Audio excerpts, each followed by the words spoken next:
It was another successful State of Education luncheon at the Wedgwood Banquet Center, hosted by the Pittsburgh Chamber of Commerce.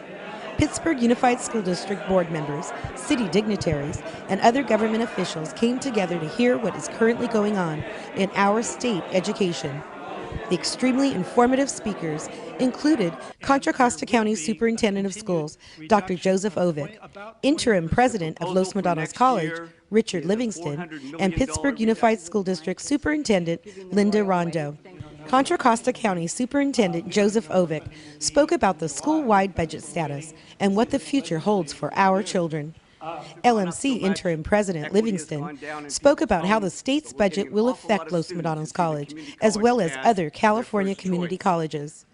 Pittsburgh Unified School District Superintendent Rondo gave a detailed update on Pittsburgh Unified School District, including the new projects happening in the future.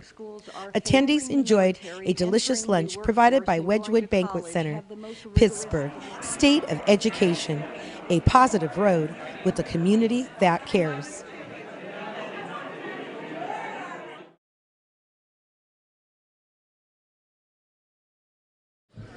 Welcome to our annual State of Education Luncheon. And I will have our MC come up in a couple minutes. Your salad will be out next. I want to welcome you to this year's Chamber of Commerce State of the Education Luncheon for January 2011. The State of Education is sponsored by the Chamber's President's Club sponsors and President's Club partners, without whom we would not have this luncheon today. The sponsors are the City of Pittsburgh, GWF Power Systems LP, USS Pasco Industries, Keller Canyon Landfill Company, Genon, Pittsburgh Disposal Service, Sutter Delta Medical Center, Tesoro Refining and Marketing Company, Mechanics Bank, Fresenius Medical Care, and Belleci Designs. Partners are Dow Chemical and Raymar Foods International. Do enjoy your lunch, but before you do, I'm going to announce a few dignitaries that are present. And when I mention your name, just stand up briefly and wave, and we'll go on to the next person. Satinder Mali with Mark Desaulniers' office. Richard Asadorian, who is Contra Costa Community College Board District 4 trustee. Mark Grisham, Pittsburgh City Manager. Ben Johnson, City Council Member. George Miller, Pittsburgh School District Board Member. Louis Wong, Pittsburgh School Board Member. And Bobby Galicki, Pittsburgh School Member. Dan DePiero, Harbor Master for Pittsburgh. And then introduce yourself. Oh, Laura's here. Oh, Laura Cansamilia. She's off the school board. Who's school board? And I'm Martha Gorelka, your MC today. I'm with the League of Women Voters of Diablo Valley. And I've done several Pittsburgh candidates forums. In fact, when Laura was running for school board, I skipped her once, and all of the other candidates said, hey, wait a minute. She was very gracious. So. Before we do, I want to welcome Suzette Atkins with Susan Bonillo's office, who's here today. And Joe Obeck very graciously told me, oh, you know, Richard Asadorian is not with the County Board of Education. He's on my board, so I apologize for the error. Our first speaker is Dr. Joseph Obeck. He's our Contra Costa County Superintendent of Schools.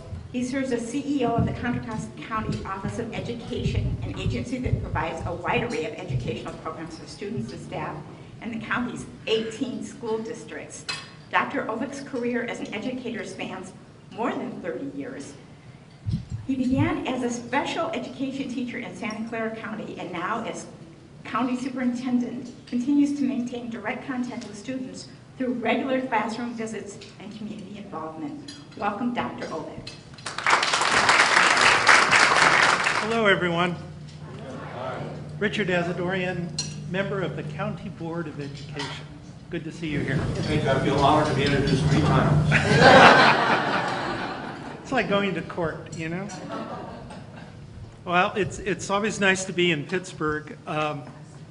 As you know, my wife, Ellen Ovick, who passed away a few years ago, spent 12 years in the district as a teacher at Hillview and at Pittsburgh High.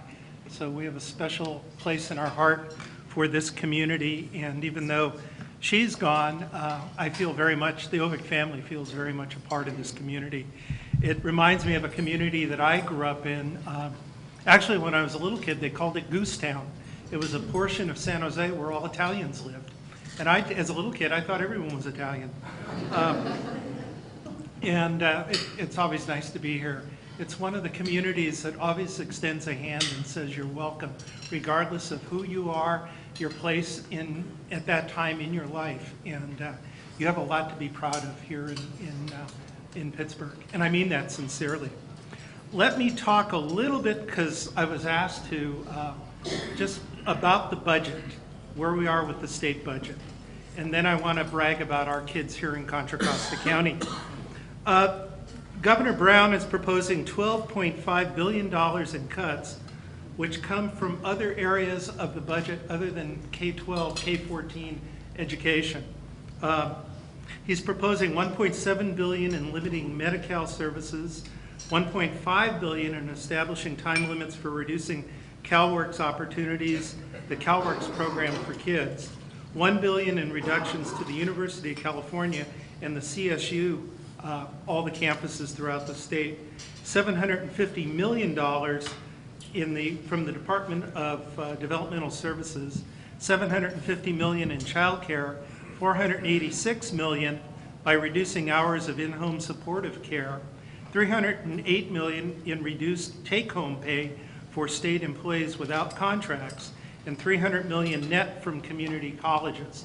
So I have to backtrack what I said earlier, K-14.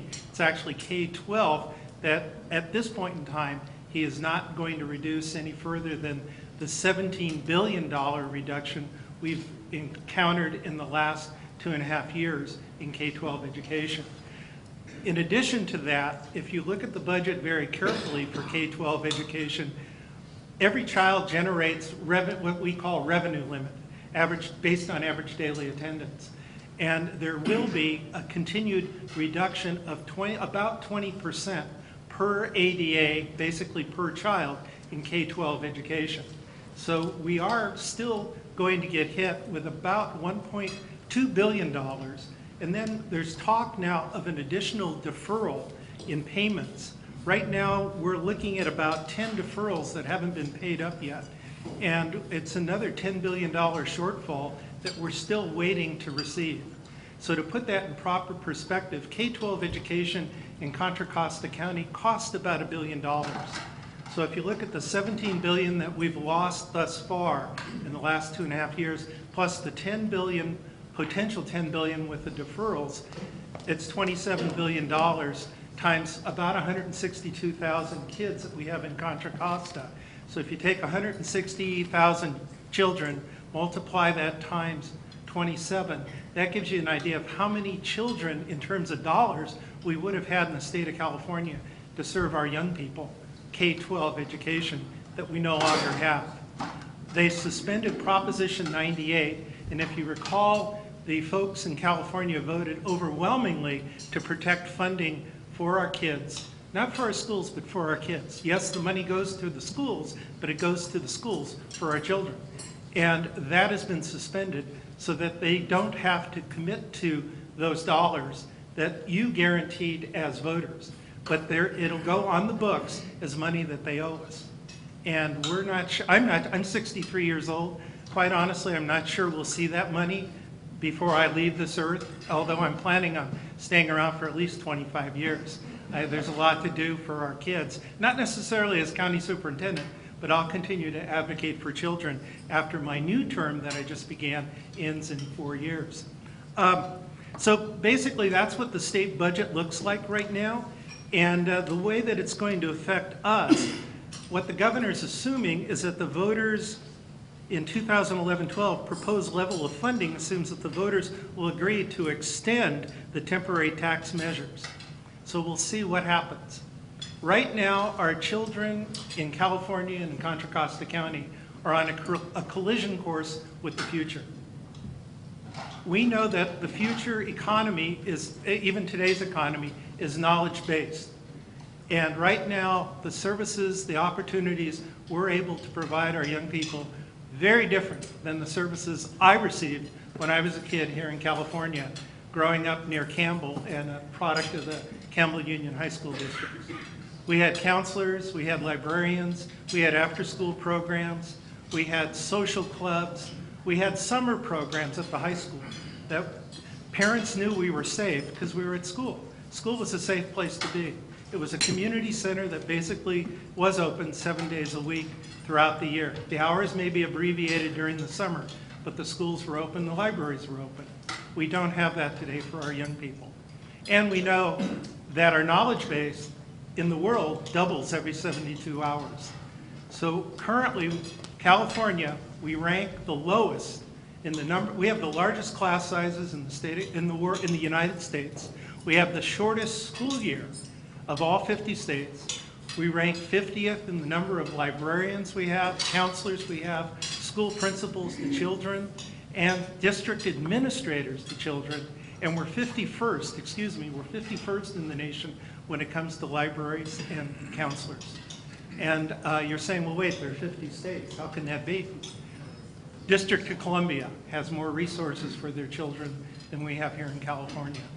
What we had as kids, and many of you can identify with this, we had a little satellite that went up from the Soviet Union called Sputnik. And we found ourselves in accelerated math programs, science programs, as middle school kids and high school kids. We don't need another Sputnik. We should have the mindset in this country to focus on our future, because especially as members of the chamber, you guys, we all need an educated workforce. And we know that not every youngster needs a baccalaureate degree, but every youngster today will need lifelong learning because of the rapidity of change in our society. We know today that a youngster born, a baby born today, will probably live 120 years. So the life we're preparing our children for is a very different life than we've lived. Alvin Toffler, when he talked about the rapidity of change, little did he know how rapid change would occur. And we really owe it to our kids to provide the educational services and opportunities that we had as young people. So it'll be interesting to see what happens. Now, if I can speak a little bit about the politics of the extended taxes just for a moment. Right now, what we're looking for in the House, the Senate, and the Assembly are 2 votes from the Republicans to move the tax proposal initiative to the ballot. And we do know that the Republicans, all but 2, have taken a sworn oath that they will not increase taxes. To move this initiative forward doesn't violate that oath, because they're not saying that the taxes will occur. What they're saying is the citizens of California, the registered voters, will make that decision. So a lot is going to happen between now and the end of June as it relates to preparing for the election, if indeed it gets to the ballot, and then the aftermath as a result of the election itself. So the 18 school districts in Contra Costa County, and I'll speak for Richard if I may, the community college and the County Office of Education will basically be building perhaps 2 or 3 different budgets for the coming school year, because we don't know. We don't know if what I just shared with you, the 20% reduction that we know of today will occur. Will it be greater than that? Will it be less than that? And yet we're obligated by law to have a budget approved by your local school boards or the community college board or the county board of education by June 30th. My hunch is if indeed the election occurs, if indeed the extension of taxes continues for 5 more years, all the school districts, including the community college and the county board of education, the county office of education, will have to go back to public hearings and approve otherwise a different budget. So it's in the hands of all of you. It's in my hands as a voter, and hopefully we'll do what's right for our kids.